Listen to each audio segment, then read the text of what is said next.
Packet biscuit കഴിക്കുന്നതിലൂടെ ഉണ്ടാകുന്ന calorie burn ചെയ്യാൻ നിങ്ങൾ 1.5 മണിക്കൂർ നടക്കണമെന്നും, ഇനി അതല്ല നിങ്ങൾ ഈ 2 പൊറോട്ടയാണ് കഴിക്കുന്നതെങ്കിൽ ആ കലോറി കളയാൻ 2.5 മണിക്കൂർ നടക്കണമെന്നും ഞാൻ പറഞ്ഞാൽ നിങ്ങൾ വിശ്വസിക്കുമോ? യഥാർത്ഥത്തിൽ നമുക്ക് ഇഷ്ടപ്പെട്ട പൊറോട്ടയും ബിസ്ക്കറ്റുകളും ഉണ്ടാക്കാൻ ഉപയോഗിക്കുന്ന മൈദ ഗോതമ്പിലെ നാരുകളും വിറ്റാമിനുകളും അരിച്ചെടുത്ത് മാറ്റി രാസവസ്തുക്കൾ ചേർത്ത് വെളുപ്പിച്ചെടുത്ത ഒരു വസ്തുവാണ്.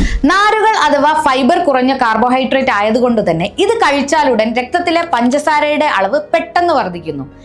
ഇത് നിയന്ത്രിക്കാൻ ശരീരം വലിയ അളവിൽ ഇൻസുലിൻ ഉൽപ്പാദിക്കേണ്ടി വരുന്നതോടെ കാലക്രമേണ ഈ അവസ്ഥ ഇൻസുലിൻ റെസിസ്റ്റൻസിലേക്കും അമിതവണ്ണത്തിലേക്കും ഫാറ്റി ലിവറിലേക്കും ഒടുവിൽ ടൈപ്പ് 2 ഡയബറ്റീസിലേക്കും നിങ്ങളെ എത്തിക്കുന്നു.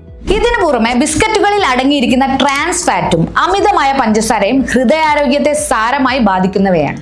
ഭക്ഷണത്തിൽ നിന്ന് മൈദ പൂർണ്ണമായും ഒഴിവാക്കുക എന്നത് പ്രായോഗികമല്ലെങ്കിലും അതിന്റെ അളവ് കുറയ്ക്കാൻ നമുക്ക് സാധിക്കും.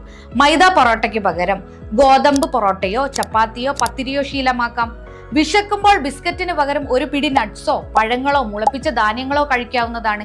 ഇനി പാക്കറ്റുകൾ വാങ്ങുമ്പോൾ ഹോൾ വീറ്റ് എന്ന് എഴുതിയിട്ടുണ്ടെങ്കിലും അതിൽ എത്ര ശതമാനം മൈദയുണ്ടെന്ന് പരിശോധിക്കാൻ മറക്കരുത്. ഓർക്കുക, രുചിക്ക് വേണ്ടി നമ്മൾ ഇന്ന് നൽകുന്ന ഈ വിട്ടുവീഴ്ച നാളെ വലിയ ആരോഗ്യ പ്രശ്നങ്ങൾക്ക് കാരണമായേക്കാം. വ്യായാമം ചെയ്യുന്നത് കഴിച്ച കലോറി ബേൺ ചെയ്യാൻ വേണ്ടി മാത്രമല്ല, മറിച്ച് ഒരു നല്ല ജീവിതശൈലിയുടെ ഭാഗമാകാൻ കൂടെയാണ്. അപ്പൊ അടുത്ത തവണ നിങ്ങൾ പൊറോട്ട കഴിക്കുമ്പോഴോ ബിസ്ക്കറ്റ് കഴിക്കുമ്പോഴോ ഈ കാര്യം ഓർക്കില്ലേ? നിങ്ങളുടെ പൊറോട്ട ലവേഴ്സിന് ഈ വീഡിയോ ഷെയർ ചെയ്ത് കൊടുക്കുക.